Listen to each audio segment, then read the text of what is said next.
Hello, Bailnorn here. I'm at Winterbash 2023 over at Haven Root Event Center in Veneta, Oregon. It's going to be a roleplay event this year from 9 to 5, just skirmishes during the whole entire time. There's a town, the whole bunch of stuff. There's a currency system in place for this year. It should be a lot of fun. There's also a bunch of tournaments going to be happening. I hope to get some of those recorded, and I hope to get some of the night activities recorded because there's the Kilted Dwarf ran by Flo, and there's actually 2 kegs that are going to be tapped thanks to Oso, and I'm looking forward to having some of those beers. Hopefully I get some of that recorded. There's also going to be 4 nightings this event, and I'm going to record those, and hopefully it'll be a really fun event. So far the weather's going alright. I didn't get here until Thursday evening, so I wasn't able to record because it was too dark. For the next couple days, it's going to be LARP, LARP, LARP. So here we're going to take a look at the Haven Roots, one of the Haven Roots cabins. There are 1, 2, 3, 4, 5 bunk beds and 1 futon. This is what it kind of looks like in a Amtgard cabin. Full mess of everyone's stuff, but that's okay. We clean up pretty well, so we make sure that everything's cleaned up. So the next people that use it are fine. We have 1 heater. It's down there. We got a chair. I like sitting in the chair. Chair's nice. It's kind of a rocking chair. Yeah. So that's one of the Haven Roots cabins. So we're at the Kilted Dwarf, as you can see down there. Some nice burn work right there. This is the inn for the day. Yeah, at night it turns into a tavern. We got some of the Independence team planning out their day. Got Sid Wizard. Hello. We got Flo himself. Floyd. Floyd. I've been calling you Flo in this video. I'll fix that. It's like F-L-O-I. Floyd. Oh no, I'm not in guard yet.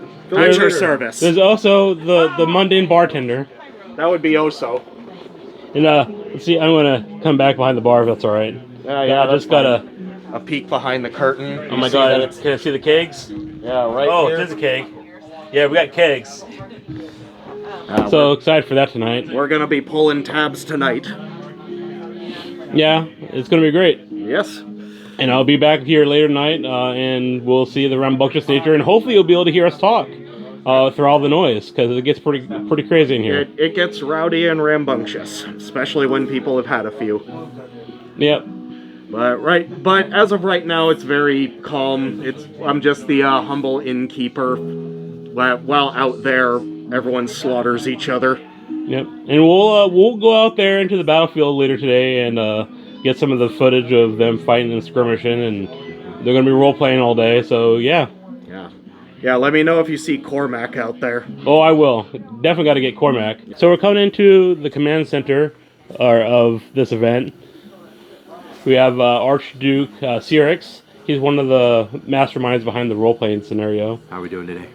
So could you tell me a little bit about the role-play scenario and how you came up with it and the context for it? Sure. So the roleplay scenario for the day is a war between 2 factions of Blackspire, the Independent Forces of Blackspire and the Eclipse Coalition. Her Majesty, Cat Viserion 10 Dragons' reign theme was something to do along the lines of a dark plague a la Game of Thrones, and we really wanted to play into that. So we have 2 factions who have different views on how the thing at hand should be handled, and so the war is which philosophy should be the prevalent one and how to handle the situation. Nice. And so there's a scoring system. I'm going to pan over here so you can see the scoring system here. So can you explain a little bit about the scoring system going on? So here on the scoreboard, you can see the overall score of each faction, as well as who is in current control of the 3 control zones that we have located throughout the site. So every hour we have skirmishes over these control zones, and if you win the skirmish, your team gains control of the zone, and every hour these generate supply score for you. Other ways to generate overall score is to kill other members of the team outside of skirmishes, capture the opposing faction's flag, or win tournaments on behalf of your faction. So it's only been going for about what did I say, 4 hours. This is the first day of it, right? So we've been warring since 9 o'clock, so we're about 3 hours in, 3 hours. getting ready for our first lunch break of the war. Later that evening, it was time for Theria's Knighting. Dar was nice enough to take over recording it for me. Sadly, it got dark and there wasn't enough light to capture the whole ceremony. An artisan's mind never rests when the fruitfulness of their endeavors is in reach. And today, one such soul is before me, whose accomplishments are undeniable. Kilted Dwarf again, and we got Floyd. Yes. I said it right this time. Excellent. They're doing a mead tasting. Mead and cider. Mead and cider. Yes. This is a homemade cider made by my roommate. His name is Adam Jeffords. He's been experimenting with home brewing for a while. I've had his early experiments, very hit or miss, but he's learning. And today he's asked me to bring his latest batch to Amtgard because he figures people who know mead and cider will be a bunch of nerds who dress up in medieval costumes and hit each other with foam sticks. I mean, it makes perfect sense to me. How's it been going so far? So far, it's been going great. I've been getting a lot of feedback. What do you two think of this latest blend? This is a Granny Smith blended with raisins. It's slightly less tart than the other ones, or than the previous three, but my favorite so far is still the apple cider. The apple Kaiser, yes. What was that first one I tried? That would be the apple Kaiser. This was an apple cider made with mead yeast. So this is an apple mead. I like that out of the two that I tried. I think that was my favorite. This one does seem to be the crowd favorite. It tasted like a crisp apple. Yes. I think my current would be this one, actually. Oh, that one. Yes. It takes out a lot of the vinegar that I'm used to experiencing with wine, because keep in mind, with a lot of wines and ciders, I'm not always a huge fan, because often enough you get way too much of a vinegar taste, for me at least. I think the raisin actually takes out a lot of that. It takes out a lot of that hit. It's good. I like it. I'm going to continue to be doing more tastings, get as much of a diverse opinion as I can, so I can bring the findings back to Adam. He's very scientific about these things. It's like I should write down my thoughts too. Yes, you should. Still in the Kilted Dwarf, we got Oso here. That's it. The beer master himself, pouring a beer for Floyd. So he's doing a cider tasting. So how's the beer life? Well, now that the tap situation's been figured out, it's not terrible. But, I mean, most sites aren't kind enough to offer us their site taps anyway, so... Oh, yeah, for sure. This is a unique experience for us in the Northwest. Yeah. Don't normally get taps. Yeah, definitely. But yeah, I mean, once I heard there were taps here, I was like, we gotta take advantage of it. We can't have the taps not be in use, so... Well, I appreciate that. Yeah. Yep, so when I went ahead and got a couple kegs, re-upped my OLCC license, and here pouring today. So you got two beers. One's a Pilsner. What two beers have you got? I've got a 10-barrel Pilsner and a long-named IPA called Super Fuzz Blood Orange Pale Ale that's by Elysian, two Northwest breweries. You know, obviously, we're super huge on microbrews here. So. We are, and these are actually some of the better, more notable ones in the Northwest, I think. Yeah. These are really good. This is...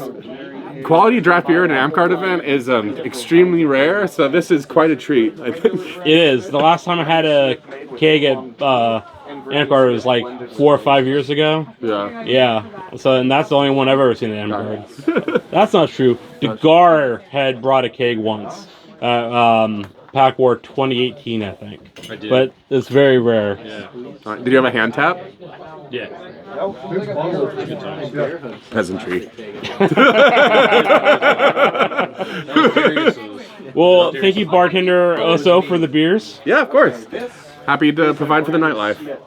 So it's Saturday. It's the last big day of the event. Sunday, we pack up and go home. I just walked up this big hill, and I'm going to go into the lodge here to look at the Dragon Master. Last night was really fun. I ended up going to bed pretty early. I only stayed up until 11:30. Normally, for something like this, I'll stay up until like the wee hours of the morning.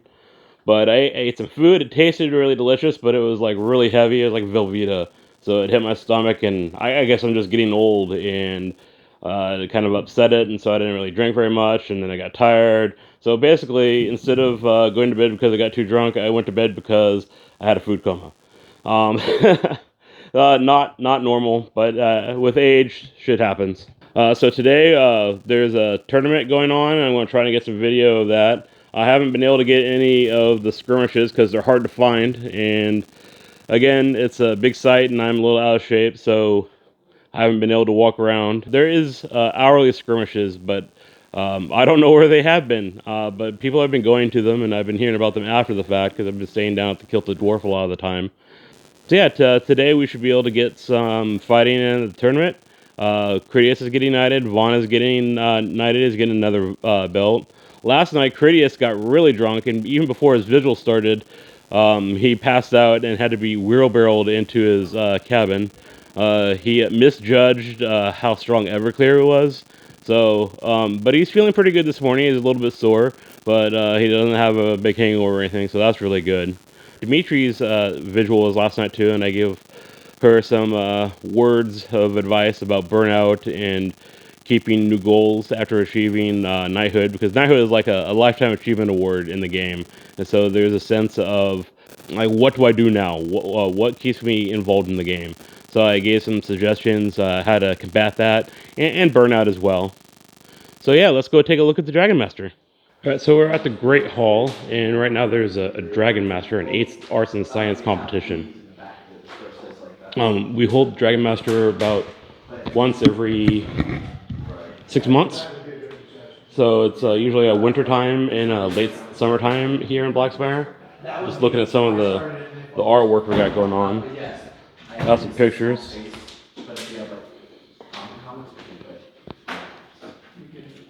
Got some love of the work, got stories.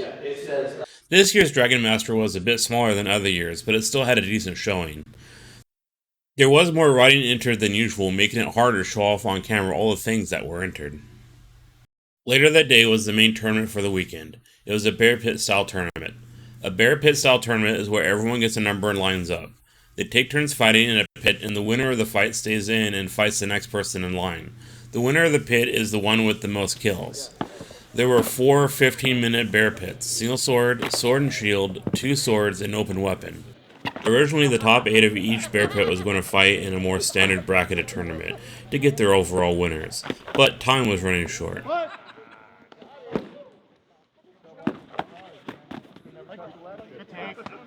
After the tournament was the knighting of Critias, but I must preface this with a story. The night before is supposed to be his vigil, a time to reflect on his journey to becoming a knight. However, he was gifted a bottle of Everclear and he didn't realize how strong it was. He passed out before the vigil and he had to be wheelbarrowed to his cabin. Apparently he asked to have so many McChickens that he would be able to bathe in them. Then this happened the next day at his knighting ceremony.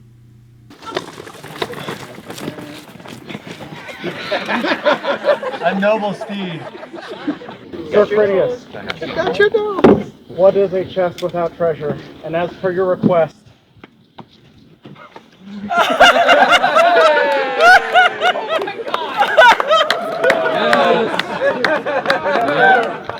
we may bathe in the McChicken as we so desire. Later that night found me back in the main lodge, this time for feast and court. I was so tired from the event I wasn't able to record the festivities, however I did enjoy them. Feast was homemade bread with garlic and herb butter and a choice of 2 soups, potato or chicken and kale soup. I chose potato soup and it was delicious. Court was a relatively quick affair, with many deserving awards going out, but the main award was certainly Dimitri's knighting. She received her crown belt. It was a pretty emotional affair for her. It was the first time she got so emotional receiving an award that she cried during the ceremony. So that was Winterbash 2023. I had a great time. I sadly was too exhausted on Sunday to record a outro, so that's what I'm doing right now in my home, in my little streaming room / bedroom, if you couldn't tell. I had a great event. I didn't do very much fighting or playing in the game. Mostly was recording content and hanging out with friends. Although I did cast 1 spell as a druid, and I forgot the incant, so I had to actually ask what the incant was, and then I remembered what the incant was. But yeah, it's been so long since I actually played Druid class, and it was fun. I was open to casting more spells, but no one came by to get any, so I didn't cast anymore. Hope you liked the video. I recorded the knighting for Vaughn and Critias, which you can find links to in the description below.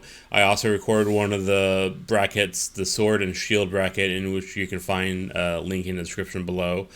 And I hope you liked the video. If you did, please like the video, and if you'd like to see more LARPing content, subscribe to the channel. I'd really appreciate it. And keep on LARPing.